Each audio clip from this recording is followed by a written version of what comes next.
बिस्मिल्लाहिर्रहमानिर्रहीम। अस्सलाम वालेकुम नाज़रीन इकराम, पिछले एपिसोड में हमने तज़किरा किया था कि नबी करीम सल्लल्लाहु अलैहि वसल्लम के हाथ पर यसरब के 6 लोगों ने इस्लाम कबूल कर लिया था और उन्होंने वादा किया था कि हम अपने इलाके में जाके अपनी कौम में दावत इस्लाम देंगे। इसका नतीजा ये हुआ कि अगले साल 12 नबूवत में 12 लोग नबी करीम अलैहिस्सलातु वस्सलाम की बारगाह में हाज़िर होते हैं। उनमें से 5 लोग तो वही थे जिन 6 लोगों ने इस्लाम कबूल किया था, उन्हीं में से 5 लोग, और मज़ीद 7 लोग जो है वो बारगाह रिसालत में हाज़िरी देते हैं। और ये तमाम लोग 12 के 12 लोग नबी करीम सल्लल्लाहु अलैहि वसल्लम के साथ अक़बा के करीब जो है वो मुलाकात करते हैं। इस मुलाकात में एक बैत होती है जिसको बैत अक़बा कहा जाता है। सही बुखारी में इस हवाले से इस तरह मरक़ूम है, नबी करीम सल्लल्लाहु अलैहि वसल्लम ने फरमाया, आओ मुझसे इस बात पर बैत करो कि अल्लाह के साथ किसी चीज़ को शरीक ना करोगे, चोरी ना करोगे, ज़िना ना करोगे, अपनी औलाद को कत्ल ना करोगे, अपने हाथ पाँव के दरमियान से घड़कर कोई बहतान ना लाओगे और किसी भली बात में मेरी नाफरमानी ना करोगे।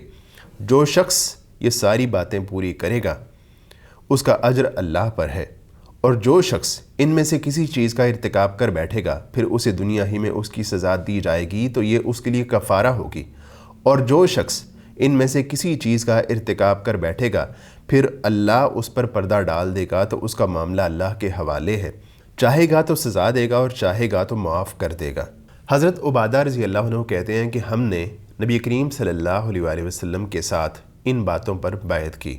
ये बैत हो जाने के बाद उन तमाम लोगों ने गुजारिश की कि ए अल्लाह के रसूल, हमारे साथ अपना कोई सफ़ीर, अपना कोई जो है वो ऐसा शख्स भेजिए जो हमारे इलाके में दावत इस्लाम दे सके। और इसके लिए नबी करीम सल्लल्लाहु अलैहि वसल्लम ने हज़रत मुसाब बिन उमैर रज़ी अल्लाह अन्हु को उनके साथ रवाना किया। हज़रत मुसाब बिन उमैर रज़ी अल्लाह अन्हु जब मदीना में पहुँचे तो उन्होंने दावत इस्लाम का आगाज़ किया। उन्होंने हज़रत असअद बिन ज़ुरारा रज़ी अल्लाह अन्हु के यहाँ क़याम किया और वहीं रह के वो मुख्तलिफ़ लोगों तक दावत इस्लाम पहुँचाते रहे। ऐसे ही एक दिन में वो हज़रत असअद के साथ बनी अब्दुल अशहल के बाग में तशरीफ़ फरमा थे, बैठे हुए थे और आपस में महवे गुफ्तगू थे। तो असअद बिन ज़ुरारा ने हज़रत मुसाब बिन उमैर से कहा कि 2 लोग ऐसे हैं, हज़रत साद बिन मुआज़ और उसैद बिन हुज़ैर, ये दोनों उस वक्त मुसलमान नहीं हुए थे। तो वो कहने लगे कि ये दोनों लोग ऐसे हैं कि इनके साथ इनकी पूरी कौम है, अगर तुम इनको कायल करने में कामयाब हो गए तो समझ लो कि ये बहुत बड़ी कामयाबी होगी। तो उधर जो है हज़रत साद बिन मुआज़ और उसैद बिन हुज़ैर इकट्ठे बैठे हुए थे, तशरीफ़ फरमा थे।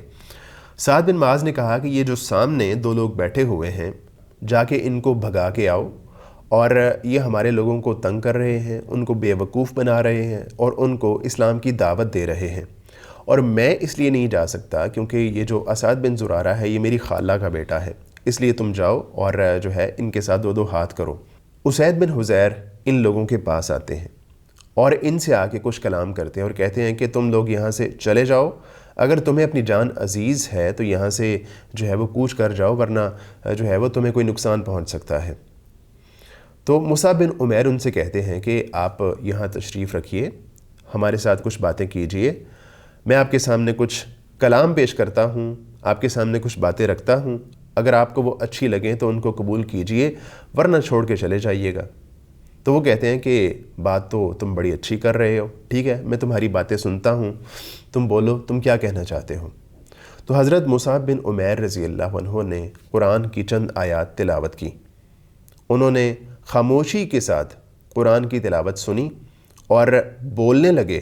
तो हज़रत असअद बिन ज़ुरारा कहते हैं कि उनके बोलने से पहले ही हमने उनके चेहरे की चमक से इस्लाम के नूर को देख लिया था।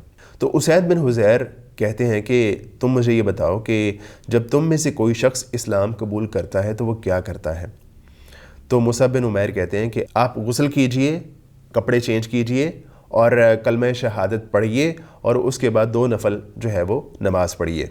ऐसा ही हुआ और उसके बाद वो अपने साथी हज़रत साद बिन मुआज़ के पास चले जाते हैं। हज़रत साद बिन मुआज़ उस वक्त अपने जो कबीले के लोग थे उनके साथ बैठे हुए थे और पूछते हैं कि उसैद क्या मामला हुआ। تو اسید کہتے ہیں کہ میں نے ان کی بات سنی ہے، مجھے اس میں کوئی خرابی تو نہیں لگی، البتہ جو ہے وہ میں نے ان کو وہاں سے بھگا دیا ہے۔ اور کہنے لگے کہ بنی حارثہ کے لوگ اسعد بن زرارہ کو قتل کرنے کے لیے ان کے پیچھے گئے ہیں، اور ان کا ارادہ یہ ہے کہ وہ چونکہ آپ کی خالہ کا بیٹا ہے اور وہ اس کو قتل کر کے آپ کے ساتھ جو عہد ہے اس کو ختم کرنا چاہتے ہیں۔ تو حضرت سعد بن معاذ رضی اللہ عنہ وہاں سے فوراً اٹھتے ہیں اور اس طرف رخ کرتے ہیں۔ وہاں جا کے دیکھتے ہیں تو حضرت مصعب بن عمیر اور اسعد بن زرارہ بڑے آرام سکون کے ساتھ بیٹھے ہوتے ہیں، اور ان کو یہ بات سمجھ آ جاتی ہے کہ اسید بن حضیر کا ارادہ یہ تھا کہ میں وہاں سے اٹھوں اور ان کے ساتھ جا کے ہم کلام ہوں۔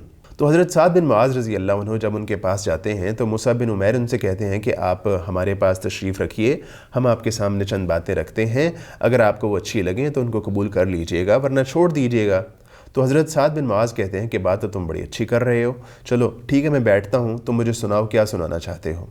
حضرت مصعب بن عمیر رضی اللہ عنہ نے ان کے سامنے بھی قرآن کی چند آیات پڑھیں، تلاوت کیں، اور حضرت سعد بن معاذ رضی اللہ عنہ ان آیات کو خاموشی سے سنتے رہے، اور جب آیات مکمل ہو گئیں تو اسعد بن زرارہ کہتے ہیں کہ ہم نے حضرت سعد بن معاذ رضی اللہ عنہ کے بولنے سے پہلے ہی ان کے چہرے کی چمک سے اسلام کا نور دیکھ لیا تھا۔ تو وہ کہتے ہیں کہ مصعب بن عمیر مجھے یہ بتاؤ کہ اگر تم میں سے کوئی شخص مسلمان ہو تو وہ کیا کرتا ہے؟ حضرت مصعب بن عمیر نے کہا کہ ہم میں سے جو شخص مسلمان ہوتا ہے وہ پہلے کلمہ شہادت کی گواہی دیتا ہے، کپڑے پاک کرتا ہے، غسل کرتا ہے اور نماز پڑھتا ہے 2 نفل۔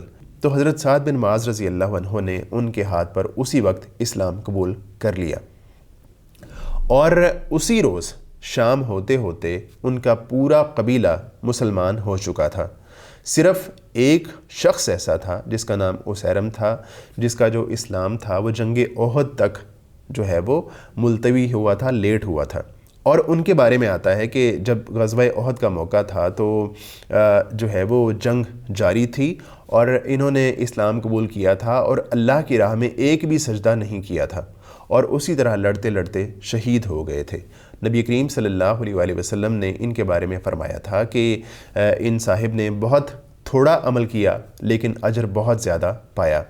تو حضرت مصعب بن عمیر رضی اللہ عنہ مدینہ ہی میں تشریف فرما رہے اور وہاں دعوت اسلام دیتے رہے، اور یثرب میں اس وقت مصعب بن عمیر رضی اللہ عنہ کی کوششوں کی وجہ سے تقریباً ہر گھر میں چند افراد، چند مرد یا چند عورتیں مسلمان ہو چکی تھیں۔